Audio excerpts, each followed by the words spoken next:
अब तो इस तालाब का पानी बदल दो यारों कि ये कमल के फूल को बुलाने लगे। नगवा वासियों ने आपको मुख्यमंत्री भी दिया, नगवा वासियों ने आपको आपने वन मंत्री भी दिया, आपके घर भी उन्होंने क्या बना दिया?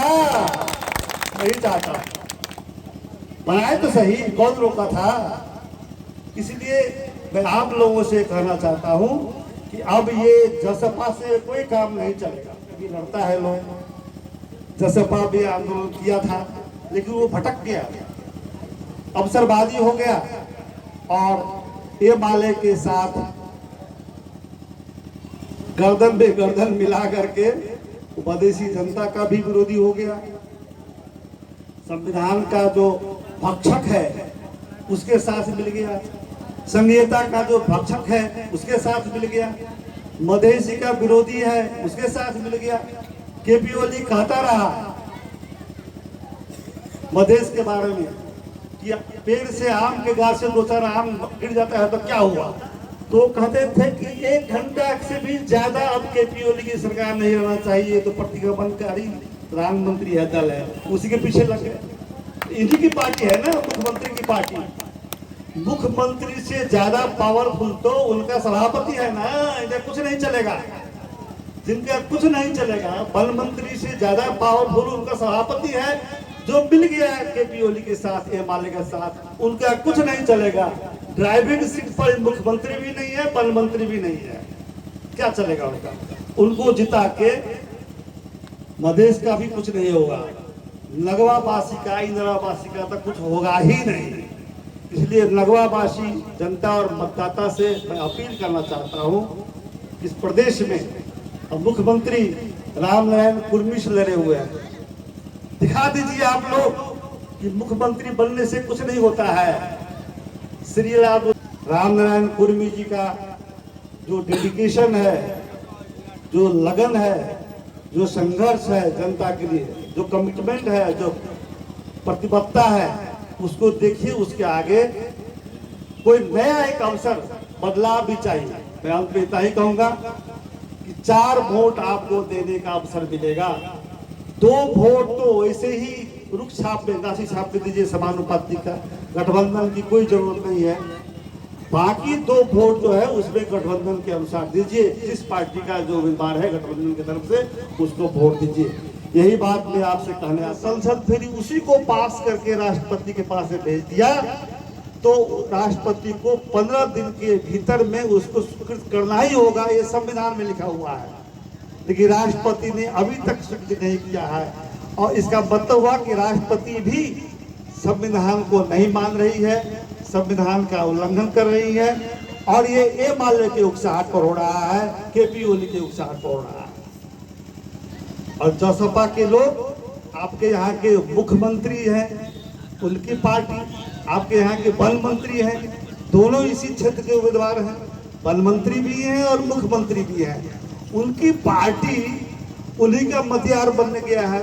बताइए वो नागरिकता का विरोधी हुआ कि नहीं हुआ, मधेश का विरोधी हुआ कि नहीं हुआ?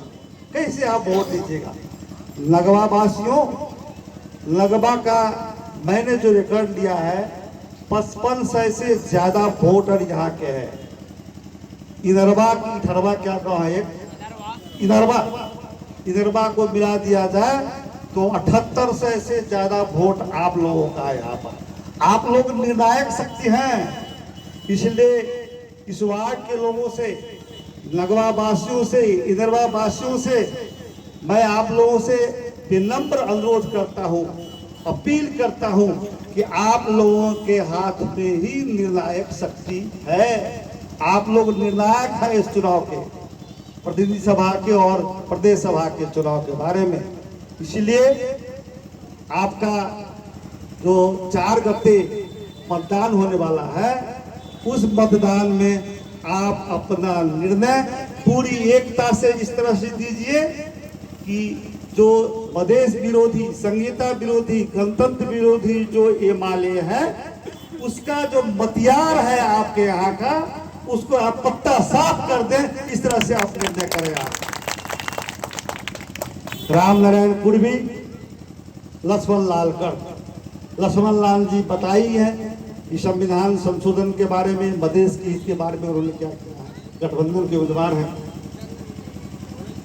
राम नारायण कुर्मी, मैं तो बहुत पहले से जानता हूँ, बहुत ही सक्रिय, बल्कि उनको अवसर नहीं मिला। युवा है, मजदूर नेता भी रहे। या मैं यहाँ आके कई बार पहले जब आया हूँ, बहुत सारे शिक्षा के क्षेत्र में हो, मजदूर के क्षेत्र में हो, हर बार हर जगह पर हर क्षेत्र में इन्होंने काम किया है। आंदोलन के लिए भी हो, हर बार काम किया है। तो मैं आप लोगों से आग्रह करूंगा, नगवा वासियों से, ये वार्ड नंबर 16 है ना, 16 नंबर के सभी मतदाताओं से मैं अपील करूंगा। और आज चूंकि मैं इस सभा में हूँ, वीरगंज में हूँ, परसा में हूँ, तो इसको यहाँ नहीं भी है, क्योंकि मैं तो कल चला जाऊंगा वापस। तो मैं सभी मतदाताओं से अपील करता हूँ अपनी ओर से, नेपाली कांग्रेस की ओर से, कि आप राम नारायण कुर्मी को विजयी बनाने के लिए रुख छाप में, गाछी छाप में वोट अवश्य दें। उसी तरह गठबंधन के लिए भी लक्ष्मण लाल जी को जिताने के लिए भी अवश्य वोट दें।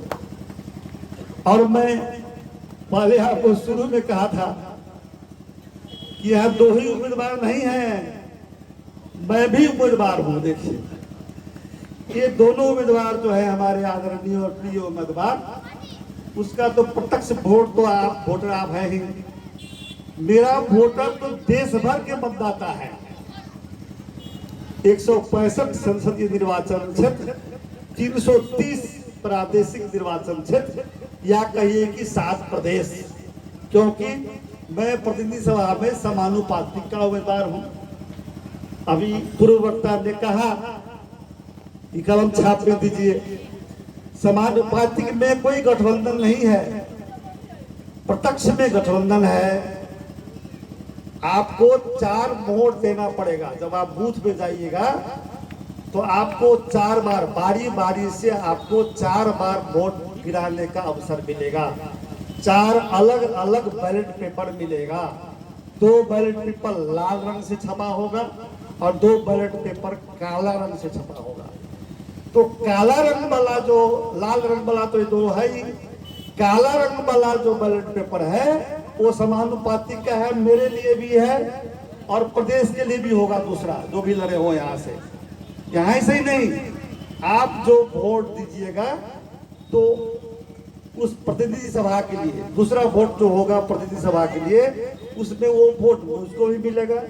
और देश भर में जितने लोग प्रतिनिधि सभा में हैं, जैसे मान लीजिए 12 में हरबुला मंसूर है, या यहाँ आपको केंद्र में भी हैं कुछ लोग, प्रदेश में तो वो राकेश सिंह है, तो उसी तरह यहाँ अनिल रुंगटा है प्रतिनिधि सभा में, गोपाल मान जी है सैगजा में। उतना ही नहीं, जो महिलाएं हैं प्रतिनिधि सभा के लिए, उन महिलाओं को भी मिलेगा आपके एक वोट से।